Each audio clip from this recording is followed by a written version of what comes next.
Bismillahirrahmanirrahim. Assalamualaikum warahmatullahi wabarakatuh. Alhamdulillah. Alhamdulillahirabbil alamin. Wassalatu wassalamu ala asrafil anbiya'i wal mursalin. Nabiyyina Muhammadin wa ala alihi wa ashabihi ajma'in. Allahumma la sahla illa ma ja'altahu sahla wa anta taj'alul hazna illa syi'ta sahla. Ya hayyu ya qayyum bi rahmatika astaghith wa aslih li sha'ni kullahu wa la takilni ila nafsi tarfata 'ain. Rabbi shrah li sadri wa yassir li amri wahlul 'uqdatam min lisani yafqahu qawli, amma ba'du. Jamaah sekalian yang dirahmati oleh Allah, alhamdulillah, segala puji bagi Allah yang telah memberikan nikmat-Nya kepada kita semua, terutama nikmat iman, nikmat Islam, nikmat kesehatan, keamanan, yang semua itu perlu untuk kita syukuri bersama. Dan aplikasi dari rasa syukur kita kepada Allah itu adalah senantiasa meningkatkan ketakwaan kepada Allah. Semoga Allah memberikan pertolongannya kepada kita semua, sehingga kita tetap senantiasa istiqamah dalam menjalankan amal ketaatan tersebut. Salawat serta salam mudah-mudahan senantiasa tetap tercurahkan kepada junjungan kita Nabi besar Muhammad sallallahu alaihi wasallam, amin ya rabbal alamin. Jamaah sekalian yang dirahmati oleh Allah, pada malam hari ini bab yang akan kita kaji bersama adalah bab masalah qadar. Kalau dalam hadis Syarah Sahih Muslim, saya menemukan bab qadar ini pada hadis nomor 4781. Para jamaah sekalian, kita mengetahui bersama bahwa segala sesuatu yang akan terjadi atau yang sudah terjadi atau yang sekarang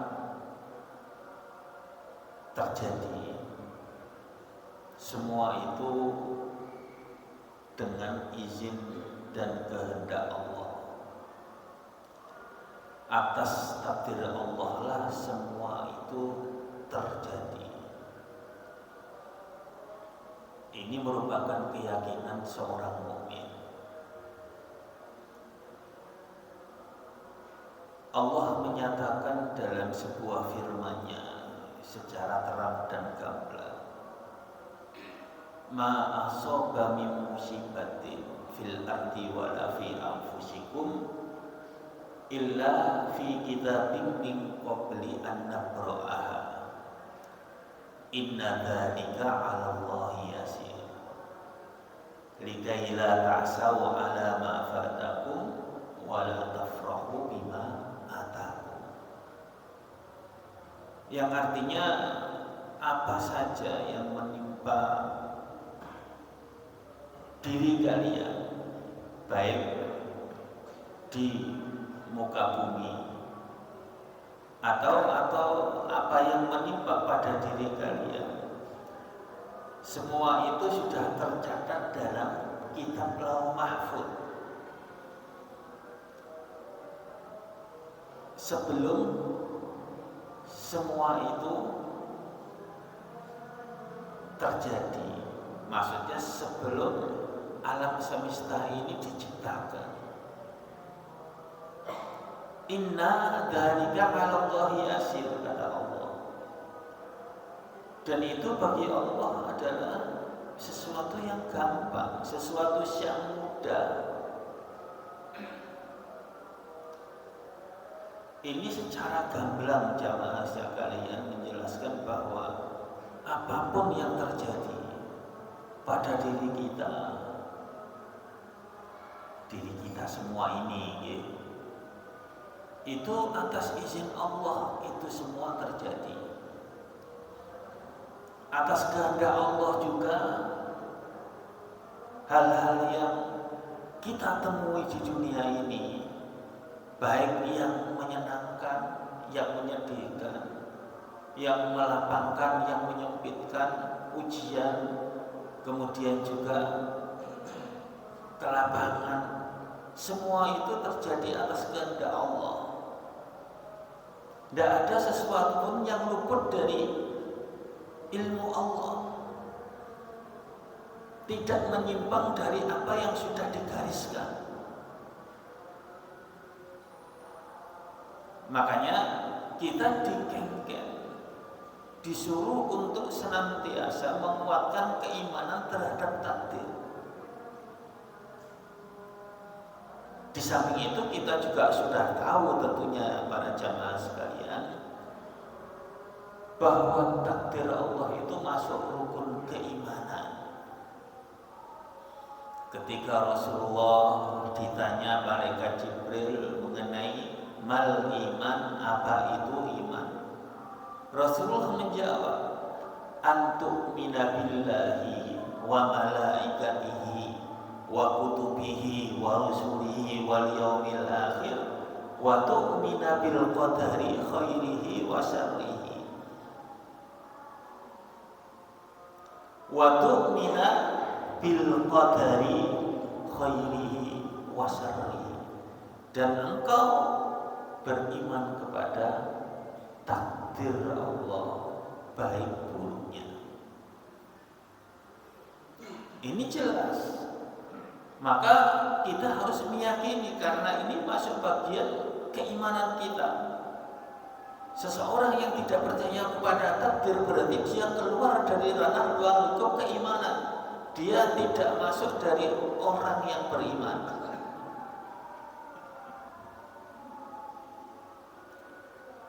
Lantas kemudian ayat tadi ini pun diteruskan, likaila ta'sau ala ma fatakum wa la tafrahu bima atakum, supaya kalian itu dalam menghadapi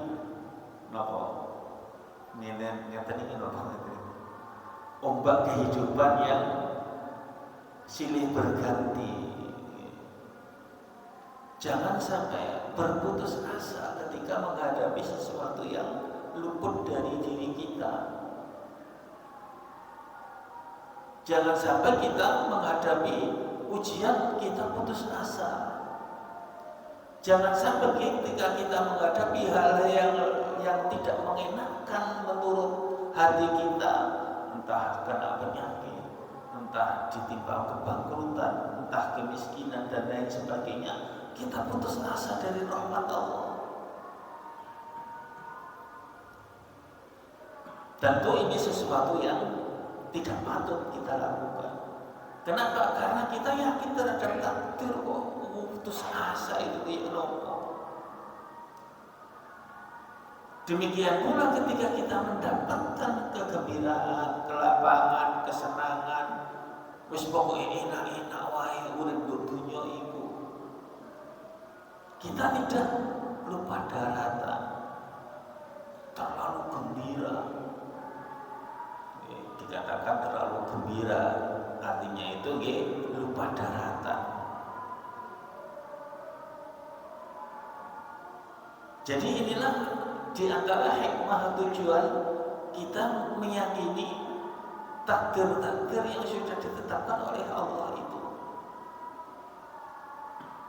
Makanya ketika kita mendapatkan musibah, kita mendapatkan ujian, mendapatkan berbagai macam kesempitan, ingat para jemaah hadirin sekalian yang dirahmati oleh Allah, di situ dituntut kita untuk bersabar.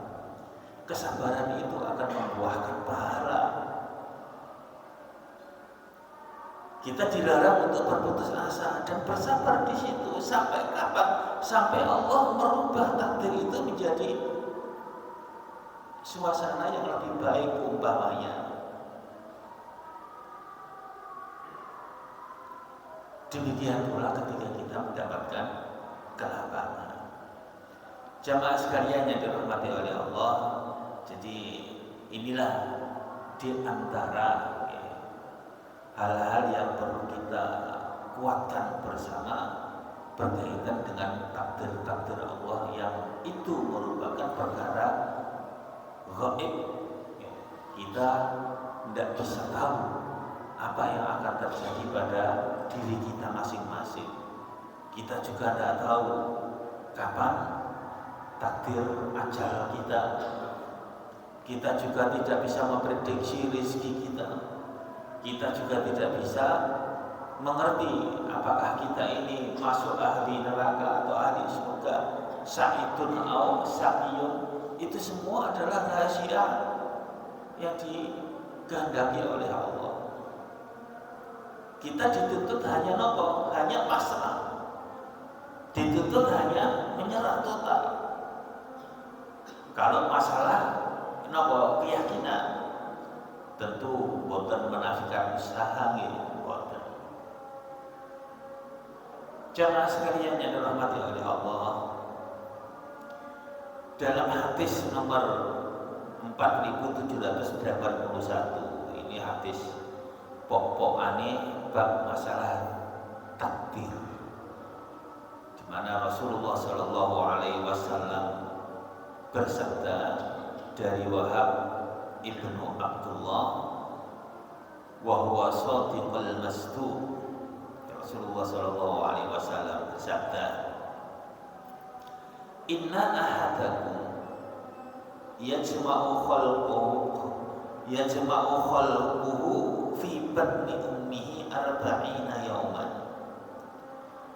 Sesungguhnya salah seorang di antara kalian, ya kita semua niki, dihimpunkan penciptaannya dalam perut ibunya selama arba'ina yawman, 40 tahun. Berupa apa? Thumma yakunu fi dzalika 'alaqa. Jadi nutfah itu kita berada di rahim ibu selama 40 tahun. 40 apa? Yauman, 40 hari. Thumma yakunu fi dzalika 'alaqa mithla dzalik. Kemudian selepas itu, maksudnya selama 40 hari ke depan, dia berubah menjadi segumpal darah. Thumma yakunu fi dzalika mudghah. Lantas 40 hari berubah daging. Selepas itu thumma yursalul malak fayanfakhu fihi ruh. Kemudian diutuslah malaikat lalu meniupkan ruh pada janin tersebut. Nah, ini merupakan satu kebenaran, bukti mukjizat Rasulullah Shallallahu Alaihi Wasallam yang mengkabarkan berita gaib untuk masa dulu. Kenapa dikatakan seperti itu? Karena Rasulullah Shallallahu Alaihi Wasallam belum memiliki alat untuk melihat situasi pertumbuhan janin ketika itu, tetapi beliau sudah mengkabarkan hal ini dan sesuai dengan apa yang sudah bisa dilihat melalui alat masa kini, dan memang ternyata seperti itu. Jamaah sekalian, lantas apa yang terjadi selepas itu? Selepas ruh ditiup itu, setelah ruh ditiup ke janin, wa yu'maru bi arba'i kalimat, diperintahkan untuk menulis 4 kalimat. Nah, ini berarti kan pun ditentukan. Sudah ditentukan ketetapan janin itu. Kita semua berarti sudah ditentukan sejak di lahir ibu itu, di janin kita itu. Maksudnya kita kalau pas sudah waktu menjadi janin ya sudah ditentukan. Takdir itu sudah ditentukan. Tetapi di sini dikatakan sebagai 4 kalimat, di mana mewakili seluruh kehidupan kita. Memang 4 kalimat ini. Apa saja 4 kalimat itu?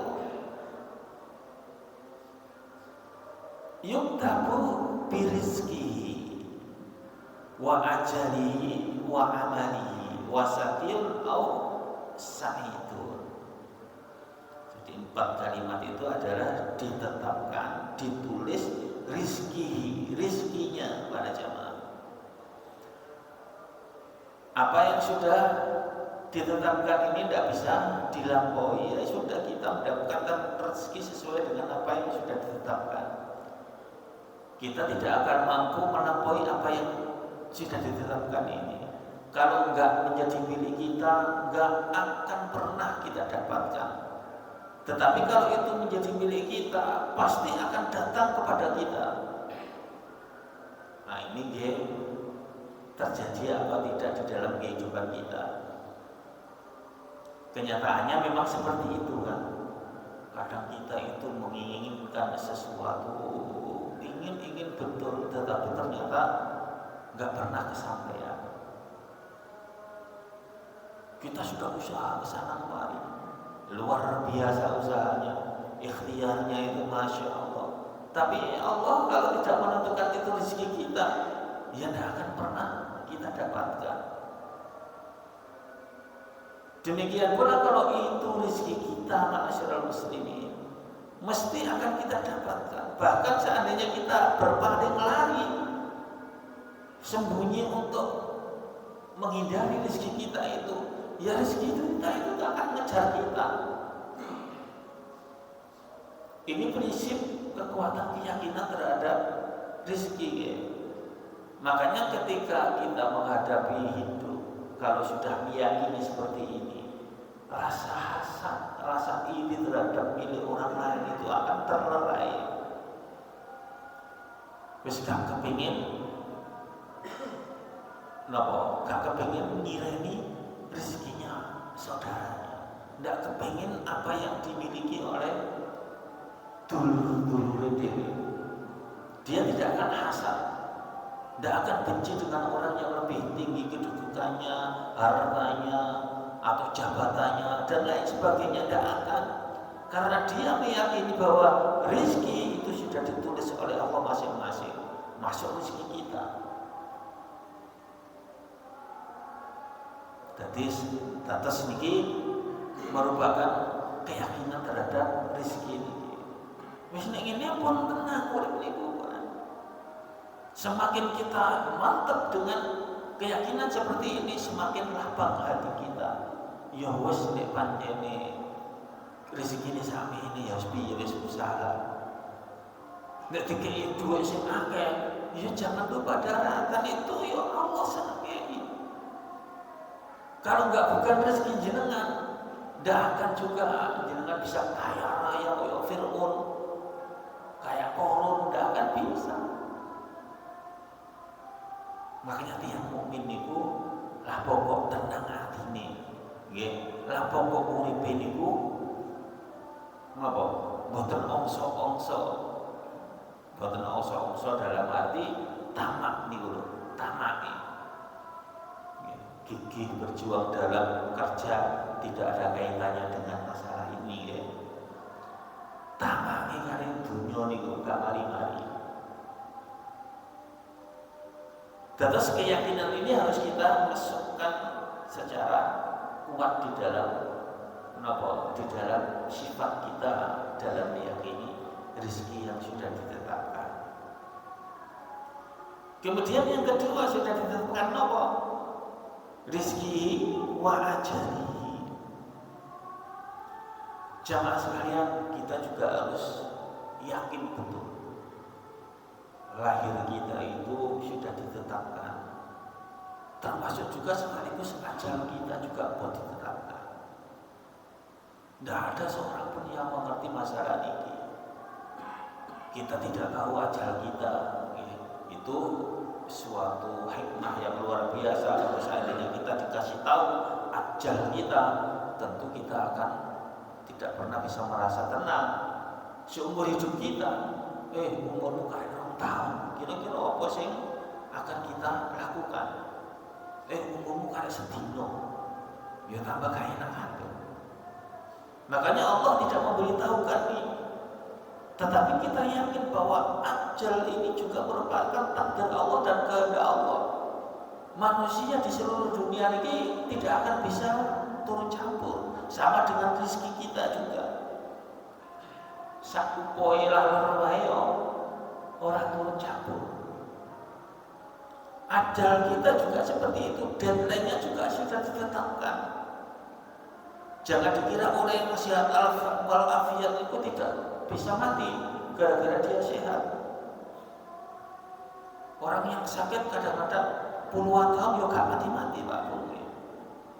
Tapi sehat-sehat di sini gak ono angin, gak ono udan, woro-woro begini turu katangi-tangi. Ya kadang kayak orang ini yang sehat. Sementara tiang sing digadang-gadang koyo wong iki gak tuwa umure, wis loro-loron, wis ngene, tapi ternyata isih dikei nyawa mboten pencah. Sama juga kita juga harus meyakini bahwa kita ini hidup ya karena memang Allah menghendaki kita masih hidup. Kalau ajalnya sudah habis ya tidak mungkin Allah akan memperpanjang hidup kita, dan tidak bisa dipanjangkan. Wes umur 40 tahun ya waktu nih tetap belum meninggal, ya meninggal Pak Bung. Jadi ini adalah kaitannya dengan ajal. Makanya kita itu kadang sering melihat sesuatu yang di luar logika kita. Lah ya mau mapemike sehat walafiat ya saya kubul karo aku ngobrol-ngobrol yo guyu-guyu mari ngono wis subuhe innalillah. Lah kok iso? Ya bisa, itu karena kehendak Allah. Alangkah baiknya kita saksikan seperti itu. Kalau tak rumah sakit niku kanca-kanca kula 10 di antara yang ada di rumah sakit karek kula sing biasa guyu-guyu ketemuan bendina di rumah sakit karek kula tok Pak. Ya bisa saja. Sekarang teman baru lagi nggo sapa sing di sini. Yang pasti itu adalah rahasia Allah. Ya ditangisi kaya apa wae nek wis ajal iki. Gak iso balik maneh Pak nggih. Nek wis pecah. Makanya kita niki napa maksudnya menghadapi realitas ajal niki hendaknya bisa dijadikan renungan. Tujuan hidup kita itu tidak di dunia gitu loh. Tujuan hidup kita niku adalah akhirat. Itu yang harus kita jadikan sebagai perhatian kita. Ojo ketika mati. Tidak mungkin manusia datang sama mati gitu. Tetapi kita itu fokusnya harus lepas kematiannya. Karena kita nggak bisa menolak kematian, Pak. Nggak bisa. Berapa puluh kali pulau niki gitu loh tiang penjara. Berapa puluh kali saya mentalkan orang yang tidak wafat. Kenapa kok tidak pernah merenungkan umpamanya ini sewaktu-waktu bisa saya. Bapak balik penyakitnya bisa akeh misalnya. Penyakitnya itu beredek kabeh. Nek manusia sehat ngono koyo para jamaah sekalian yang dirahmati oleh Allah. Jadi kalau kita kadang melihat sesuatu yang ngageti, moro-moro konco kita kauno, moro-moro orang yang selama ini bergaul dengan kita tiba-tiba tidak ada secara mendadak, ya itu memang sudah kehendak Allah. Kita doakan teman-teman kita yang sudah mendahului kita secara mendadak seperti itu, semoga Allah mengampuni dosanya dan melapangkan kehidupan setelahnya, mudah menuju ke arah surga. Hanya itu. Dan kita yang akan menyusul seperti ini para jamaah, ya harus berusaha untuk memperbaiki apa-apa yang kurang dari amal-amal kita. Itu aja, nggak ada yang lain. Mau ngapain? Bertingkah pola seperti Fir'aun, ya akhirnya ya mati juga kayak Fir'aun. Apalagi kita seorang mukmin, jadi melihat hal-hal yang memang kadang-kadang di luar prediksi kita, yaitu barangkali bisa kita jadikan ibrah bagi kita yang masih hidup. Ya Allah, koncoku mendahului saya rupanya. Nah itu kan bisa membuat kita semakin memperkuat keimanan kita, memperkuat ketaatan kita. Wis gak kakean pola-pola lah urip dunya iku jeneng. Wis gak usah kakean neko-neko. Fokus kepada Allah, fokus kepada akhirat, mumpung masih diberi ajal, ya. Mumpung masih diberi kesempatan. Ya wis do kuburan, ya wis hanya kita tinggal doakan. Kita tangisi yo akan bisa hidup lagi. Jadi hanya ini bisa kita lakukan dalam kehidupan itu. Hanya ini para jamaah, hanya ini. Wa amalihi, yang ketiga adalah amalnya. Wa amalihi, jadi amal-amal kita ini semuanya juga sudah ditetapkan. Amal jenengan sing api, masuk juga sing elek. Loh kok begitu Ustaz? Ya wis itu memang keyakinan kita dalam takdir ini, karena kaitannya dengan ilmu Allah yang tidak terbatas, kaitannya dengan kekuasaan Allah yang tidak terbatas, seluas lautan. Sementara ilmu kita mikir no ilmu ni Allah ya gak gantung, wong panjenengan ilmu ni Allah seluas lautan, sementara ilmu kita itu hanya setetes jarum di laut.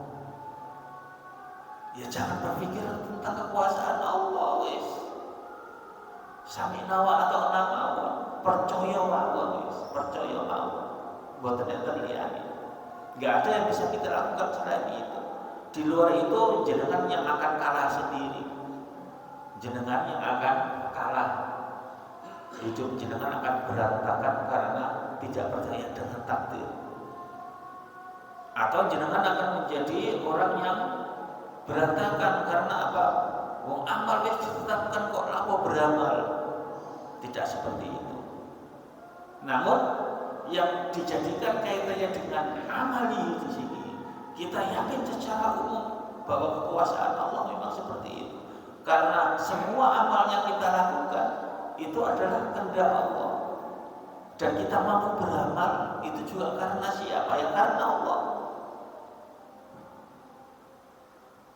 Betul nggak ngoten? Jadi amal kita, usaha kita, semua apa yang kita usahakan, kalau memang itu bagus umpamanya, ya itu juga karena Allah yang menolong kita untuk beramal soleh. Makanya dikatakan seperti itu. Namun kalau dalam hal wong jari ini amal wis ditentuk nopo wis gak ada beramal, ya itu terserah jenengan. Artinya bahwa keburukan-keburukan yang kita lakukan itu adalah kezaliman kita sendiri. Sudah diberikan jalan antara hak dan batil. Kenapa kita pilih yang batil utamanya? Meskipun kita yakin dengan takdir amal ini. Jemaah sekalian yang dirahmati oleh Allah, jadi amal itu juga milik Allah. Semua amal kita itu karunia Allah. Jadi kita harus yakini secara umum awal. Wasaqiyun au sa'idun. Yang keempat, isaqiyun binasa. Au sa'idun atau kebahagiaan. Jadi kalau di dunia ini ada istilah bencana, yaitu dari Allah. Kemudian kita nanti masuk manusia yang binasa, masuk neraka, atau kita masuk syaitun ke dalam surga, itu juga masuk, sudah dituliskan. Bahwa ini ngeri, medeni. Lah kok iso ngono? Lah terus apa nek iki beramal nek wis ditetapno kaya ngene iki? Pertanyaane kan kok akhire. Lah apa ada beramal barang? Nek kok wis wayahe bahagia ya bahagia wis takdire. Engko nek wayahe binasa ya binasa. Wis pancene takdire. Lah apa ada beramal? Niki tentu pertanyaan yang ada juga di dalam hadis niki gitu. Jadi ada pertanyaan juga seperti itu. Artinya para jemaah, dalam hal ilmu Allah, Allah sudah mengetahui itu. Ilmu kekuasaan Allah sudah mengetahui. Dan itu tidak boleh kita tolak, tidak boleh kita nafikan, tidak boleh kita ngomong itu. Akhirnya kalau kita tidak percaya dengan seperti ini, kita itu kayak orang-orang yang nggak ngerti lor gitu. Umpamanya kalau usaha gitu, wis tak pokoknya usaha, wis kaono Allah itu ikut campur tangan dalam usaha kita itu. Ya usaha, ya wis sukses ya, usaha ya sukses. Akhirnya ketika usaha ternyata nggak sukses, terus dia menyalahkan siapa?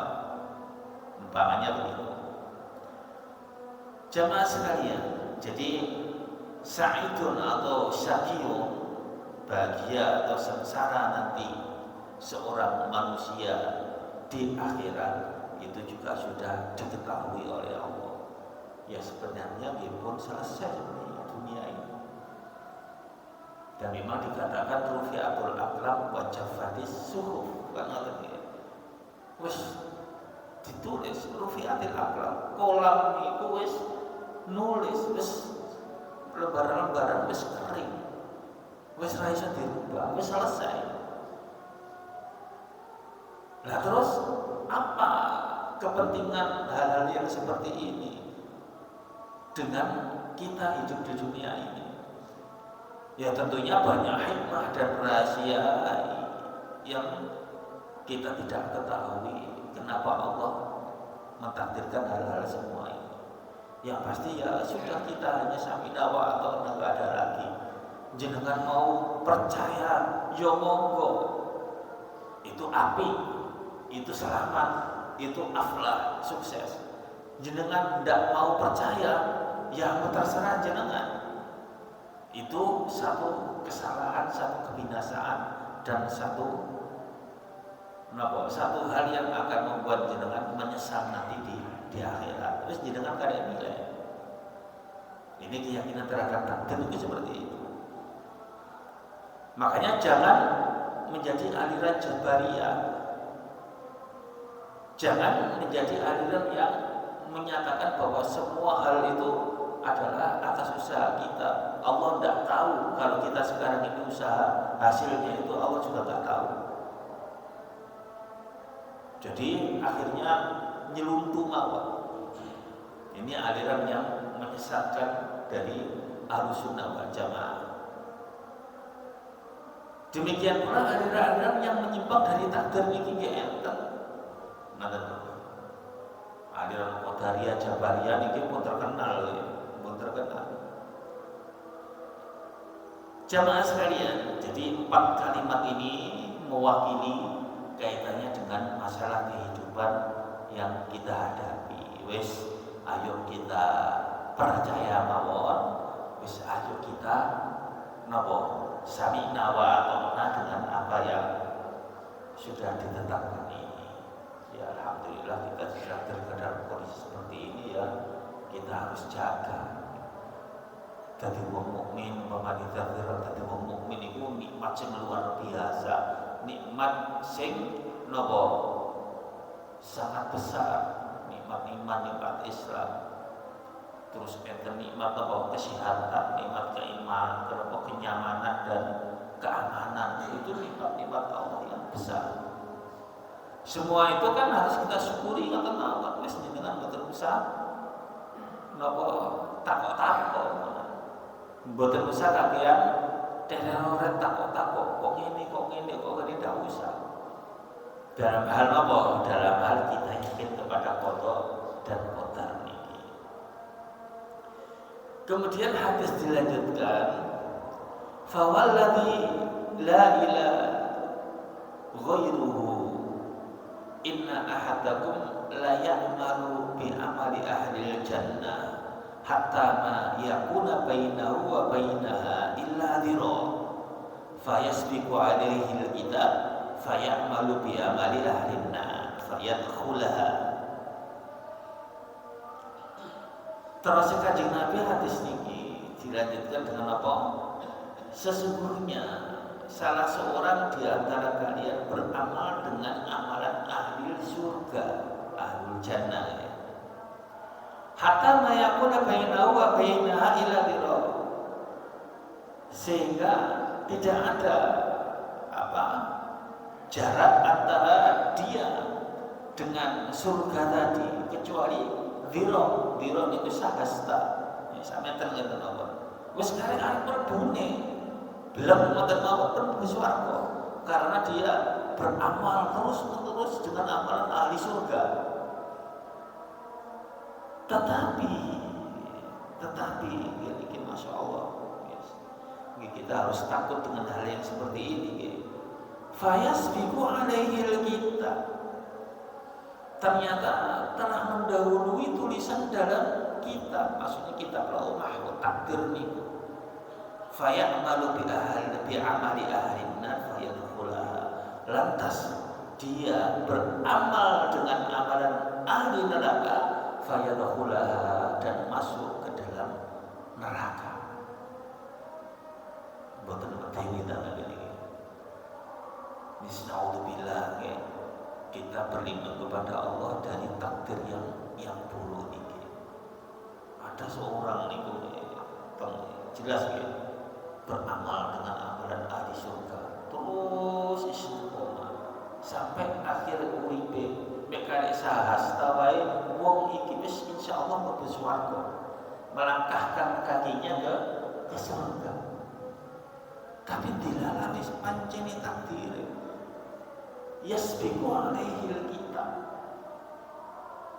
sudah didahului tertulis dalam kitab lauh mahfuz BDE niki ahli neraka para sedaya para jamaah ahli neraka. Maka tiba-tiba dia ternyata menjadi ahli neraka dan masuk ke dalam neraka. Ini harus jadi kewaspadaan kita.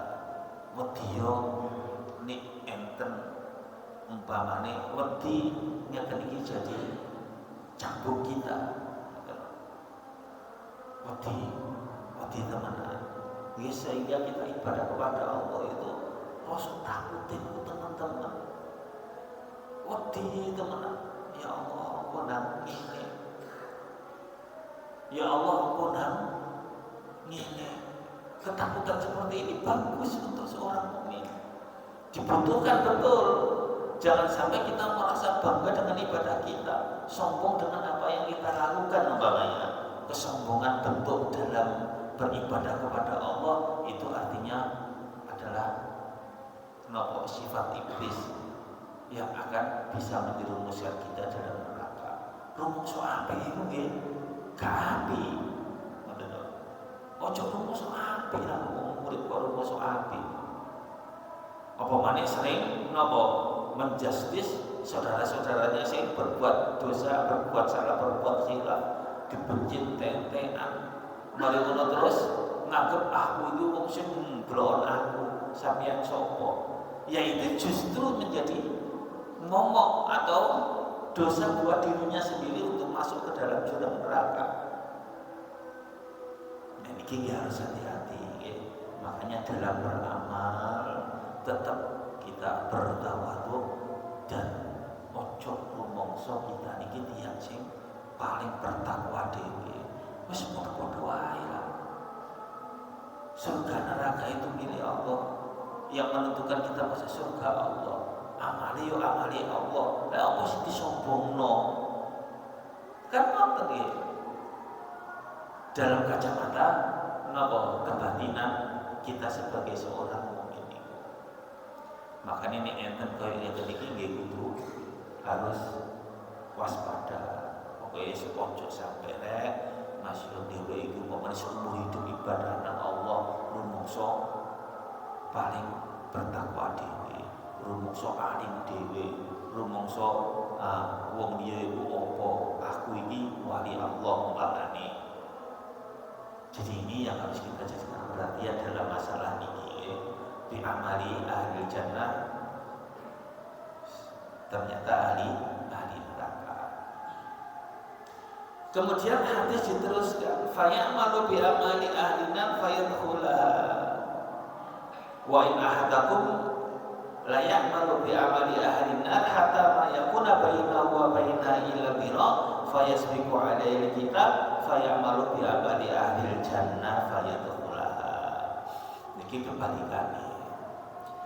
Ada seorang sing terus-menerus nopo berbuat maksiat atau dosa yang itu kaitannya dengan ahli neraka. Wis mesti dhek iku mlebu neraka nek terus-menerus kaya ngeten iki.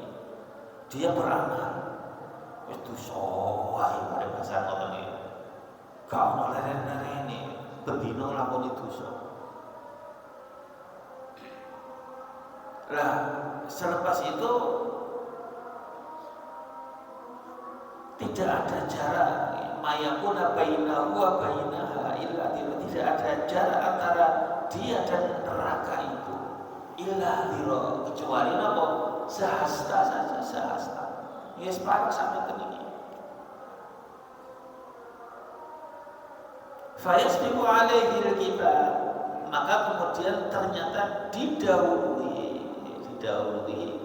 dalam tulisan catatan takdir fayamalu bi amali ahli jannah. Tiba-tiba dia berubah beramal dengan amalan ahli surga dan dia masuk ke dalam surga. Nah ini juga enak nih ngaten iki, tapi nggih ojo ngremehno dosa. Mentang-mentang enten napa hadis sing ngeten iki akhire wong-wong sing nglakoni dosa, ya sapa ngerti aku meni ahli swarga, wis ayo nglakoni dosa terus nggih mboten ngoten konsepe. Yang pasti ini adalah ketetapan Allah dan Allah tidak akan merubah ketetapan itu. Dan kita melihat kenyataan bahwa banyak orang yang bersikap seperti ini, maksudnya dengan bersikap, tetapi kelakuannya koyo ngeten iki akeh. Bukankah kita tahu ada seorang yang membunuh 100 orang manusia, bukan seekor, bukan ekor, bukan sapi atau kambing, tapi manusia, Pak Bungi. Tetapi dia bertobat kepada Allah sebelum akhir hidupnya, bahkan belum melakoni nopo-nopo, belum melakoni amal apa-apa. Wis dihukum hijrah niat tobat, tetapi mati di perjalanan, akhirnya terjadi percekcokan antara malaikat. Nah, akhirnya yang terjadi diukur digelbakno sak gelibakan ke arah orang yang bagus, akhirnya madu swarga. Coba Dan alangkah banyaknya juga sebaliknya kita melihat orang yang kebalikannya.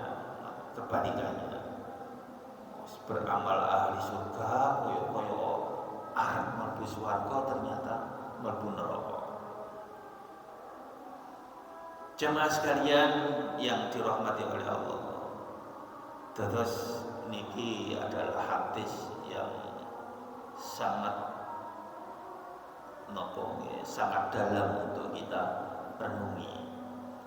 Kalau merenungi hadis niki mawon, insyaallah itu bolak-balik direnungi, ditelaah, bahkan enten sarahe nggih panjang.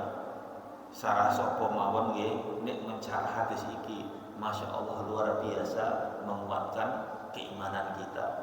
Ya sing ngeten iki nggih iso nenangno kan, iso nenangno hati kita.